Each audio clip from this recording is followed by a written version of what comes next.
thank you so much for joining us on this corporate masterclass. My name is Dan Aseda and I work for Semabox. Semabox is the biggest podcast producing company in Africa, we think, definitely in Kenya. We're happy to run this series for corporate masterclass with two of the people that I respect the most with Matters Corporate, and right now is June Kashui, the one and only. Hello. So if you want to participate in this masterclass, we'll put out another link for participation much later, but we're happy to be here with you today.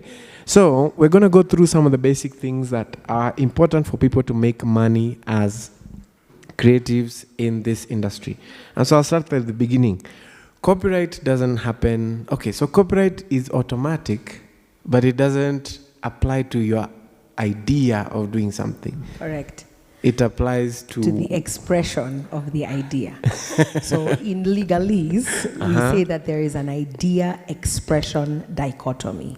In simple English, that means you can have the same idea as the next 10 people you walk past in the street, that guy or chick in Bhutan, or in the most remote place you can think of. Ideas are a dime a dozen. However, how you take that idea and express it in a tangible format.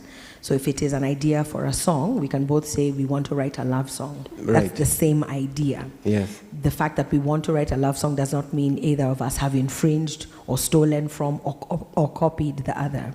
If you then say the words I will use for my love song are the following and write those words down and create your lyrics for your song, that becomes where your copyright has now been fixed in a tangible format and you've expressed that idea in those words. If it's a drawing or a painting or an outfit or something, a photograph, whatever it is, but the general idea, your words and mine will be expressed differently. So that's what then gives rise to copyright. And as soon as you make that tangible expression exist, copyright has now been attached to that piece of paper. So it's the lyrics, it's the melody. Correct. That's what it is. It is. In a tangible. Like, so somebody can say, this is the thing I created, June came and copied it. Okay. If it's in your head, but it has not reached the point where you can say, I saw the brain waves, and I copied them. So that's why there's the requirement for that extra step to be done. Fix it, put it down in some express it in some fixed format, a tangible format, so that if ever there's a conversation about who stole or who copied from whom, there's a reference point, yes. And what about if the idea is just expressed, let's say, in a performance? Yes. But we don't necessarily have a recording. Okay, so like a live performance that happens and ends. Yes. Okay, I think then maybe in this day and age that's an easier question to answer. Before, if you didn't have your camera set up, now everyone with a phone will record it. So I think at that point then you'd need some evidence or some supporting witness statements or something like that to say actually the first time this was seen or experienced was on this stage by Aseda. It's a harder thing to have, I think, proven back in the day. Now I think that will never happen. I don't think there's anything that happens in this world that's not recorded right now. But it is a thing like affecting folk songs. Yeah. Because the folk songs, nobody knows where they originated from, but they exist in some way. They know where they originated from. They don't know who wrote them. We can maybe know that it's from this community. Yes. And it was used as a dirge during a funeral, or it was used for an initiation ceremony, because those communities still sing those songs. What they may not be able to tell you is who was the author, who first composed the melody, in 1820 or whatever it was, right? So I think that's where the problem comes in. So there are works like that we have no way of knowing, because we didn't really do a good job keeping records. And when I say we, I mean Kenya. We really haven't failed, in my opinion, to a certain extent, because we have gaps in our sort of archival history of songs, of traditional not just music, but even just medication, who figured out that this leaf, if you pound it like this, because there's also traditional knowledge. There's, when we speak about intellectual property or copyright, there's also traditional cultural expressions and traditional knowledge, or what we call TKs, and how that knowledge has been passed down. Most of it was oral. Yeah. It wasn't, here's the book, here's the manual. It was, let me come, my child, and Shosho or your grandmother or your grandfather teaches you how to do this thing. So we've lost a lot of that.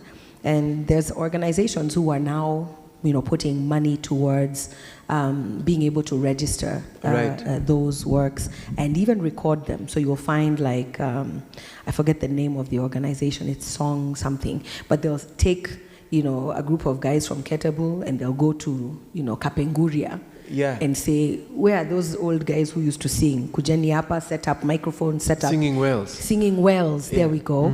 And so bodies like that. I know there's an exercise happening that I think Kiva funded as well with Bomas of Kenya.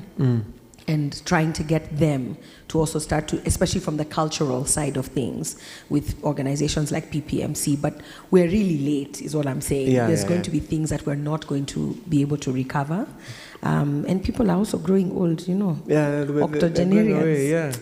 They're going to meet their maker. So there's going to be a gap. What I hope we're not going to find is a similar experience, that from now on, we are digitizing, we are keeping accurate records, so that in 50 to 100 years, our kids can say, this is what my grandfather, created. Yeah. So then I have a question.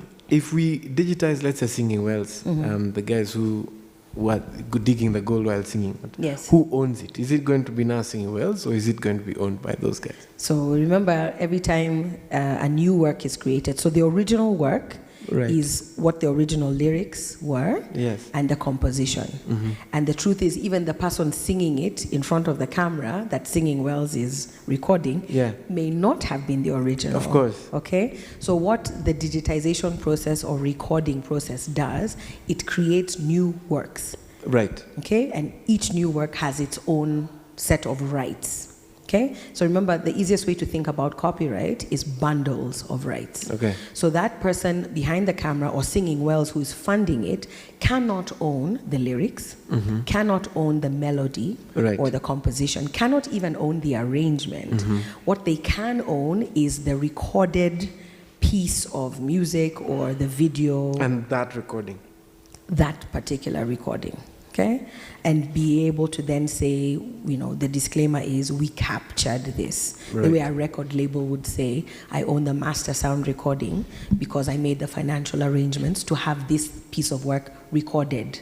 But they'll never say, I own the lyrics, I own the composition, because they technically cannot. In law, that's not possible. Right? The person who wrote the lyrics. So if it's an unknown individual, then you need to disclose that. Of course. And maybe reference the community. But for that particular group that Singing Wells may be recording, those voices, that arrangement was then composed by them. So those are the people who would have the copyright rights in that particular recording and the master recording. If another group came, let's say Sema Box, or like even us, we're going to record in Kapenguria, then you would also own your master recording of that audio clip and audio-visual clip, and whoever, let's say it was the same guys, that still becomes their arrangement. Or you may dig deeper and find the actual original guys, right? So there's always that to remember in the back of our minds: who has the bundle of rights and which bundle of rights. Sure. Yeah. Okay, so in a situation where somebody pays for some work to happen, so like I hear the phrase, makes the financial arrangements for somebody to do some work. Yeah. In that situation, the person paying owns the master rights, but they don't necessarily own. And the master rights underlying copyright. Yes. So, what do the master rights entail? So I paid for this song to be recorded. That gives me access to do what?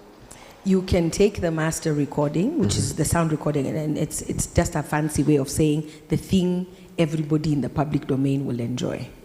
Okay? So you then have the right to reproduce that, so make a copy of it, or numerous copies of it. You have the right to sell it, you have the right to distribute it. In this digital age, you can upload it onto a digital platform, you can make it available for streaming, you can allow media houses to play it, you can receive the royalty payments that hopefully the media houses will be paying through the CMO camp, the Kenya Association of Music Producers. You can have membership at camp off of the strength of I own this recording. And then you can allow licensing of the sound recording, say, to be in a score for a film or a TV series or a political party's, because that's what's happening now. Because that's what happens. You can allow for synchronization using the sound recording. Those are the rights you would hold exclusively because you are the person who made the financial arrangements for the creation of that sound recording.